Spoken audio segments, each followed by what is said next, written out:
y'all, it is officially November, and though we were fortunate enough to not get any frost in October, we actually already had snow, and we had like 2 inches of it. Thankfully the sun came out today and melted most of it, but it is certainly getting cold already, which starts off the beginning of our November checklist. And I'll get into all of that right after. We are really excited to tell you about an upcoming collaboration that we're working on. And you hardly have to do any work. In fact, you don't even have to make a video. All you have to do is send us an image of one of your favorite recipes and the corresponding recipe video that you made, and we'll incorporate it into our upcoming cover song of Weird Al Yankovic's parody Eat It of Michael Jackson's Beat It. And we are really excited about that because my good friend Mr. Peanut over at the Nut House is going to be playing the really cool lead in the middle from Eddie Van Halen. This is our way of trying to say thank you for the love and support you guys have given us, and we're hoping that this will drive some views back to your channel with the recipes that you pick. So we're looking forward to seeing what you guys submit. Yep. Can't wait to see what you guys send in. Bye. So, with that said, with the cold starting to come in real fast, it is time to start preparing for winter. And that starts with our equipment. Now, hoses have water filled in them even after they're turned off, and if that freezes, that can burst holes in your hoses and break your hydrant. So first things first, we took the hoses off of our hydrant and our rain guard water timer, which was the previous video that we did. We got that off so that it didn't break. We really don't want to break that. It's super helpful. So we got that off. Other things that you got to do as far as equipment goes is also like you got to put seafoam or something in your engines and your gas tanks so that that doesn't freeze up and get ruined. And take non-freezables out of the outdoors and inside. Like our bird calls are run on car batteries, so we got to get those inside so that they don't freeze up. We got to get the batteries and the drills. We got to get those inside. We do not want to break any equipment this winter. As far as our family goes, we need to bring more wood in so that we can run our wood burning stove in the winter. We also need to check all of the fire detectors so that we're all safe in case something goes wrong with the wood burning stove. Now, on top of the things we need to do for our family and our farm, we also have a lot of things we need to do for the animals in our garden. Now, our cows are just back there, and you can see Buttercup from here. Buttercup is one of our neighbor Miss Tammy's cows that we're taking care of for her. And Buttercup did not calve this year, but she is pregnant, and according to our vet, she is going to be birthing in January. Which is bad, because January is certainly one of the coldest seasons here in Michigan, and I think everywhere actually, at least everywhere around here. So we definitely do not want to lose that calf to the cold. So we will be bringing her into the barnyard with the goats. So we need to set up a birthing station for her in our barn so that she's not with the goats and she doesn't hurt the goats, but also so that she's warm in the barn and safe with her baby. On top of preparations for her, we also have preparations for the other animals.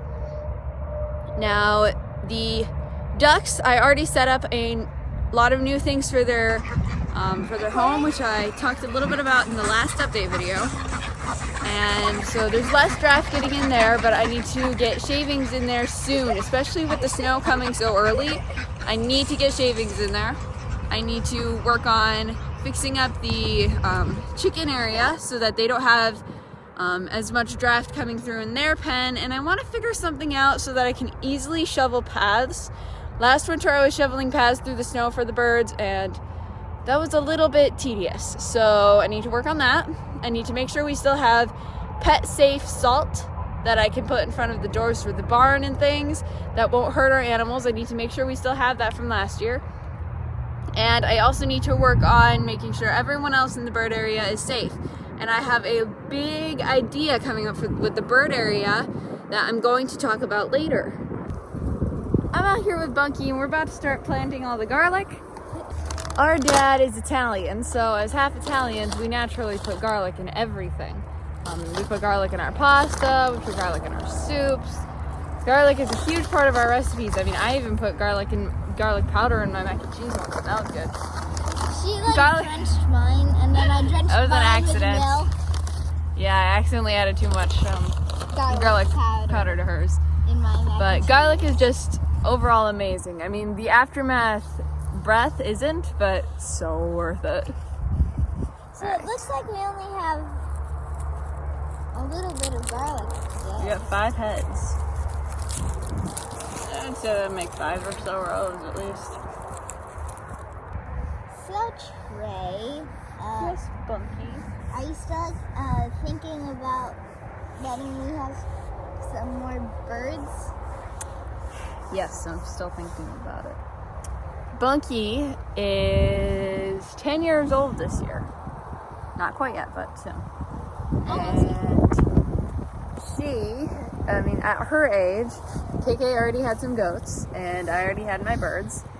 And so I've been thinking that since I am going to be helping Dad with the cattle, that I would let Bunkie take over some more birds. Now, right now, she only has the guineas, and she has 5 of them, and she's been taking care of them pretty well, but before I sign over all of my pets, I need Bunkie to prove that she can take care of and water and feed and protect and love the animals and be responsible with them. So I am going to be compiling a few future videos where I start teaching Bunkie the lessons of the bird farmer. You sound like a teacher. Well, I'm gonna be your teacher. I might have you call me Miss Trie. No, that's horrible. I hate that. That sounds bad. That I'm going to be teaching her everything that she's gonna need to know about how to take care of birds, like clipping wings, how much to feed them, where to feed them, when to let them out, how to tell if one's hurt. I might even teach her some of the anatomy stuff I learned when I was studying how to be a vet. So gonna start teaching her some stuff. So maybe I'll make an entire series. Bunkie the bird farmer. It has a ring to it. Hey, like Bunkie the gardener. Well, you can be the Bunkie the bird gardener. What? You know, you grow ducks on trees. Duckweed. Duckweed. Nailed it. Perfect. You can put it in the pond. Well, that's all for this video. I hope you were able to learn something from it or you enjoyed it. And I also hope we'll be able to see you on Monday night when we go live at 9 p.m. Eastern Time for some live music and some fun with some friends and requests. So we hope we'll see you there.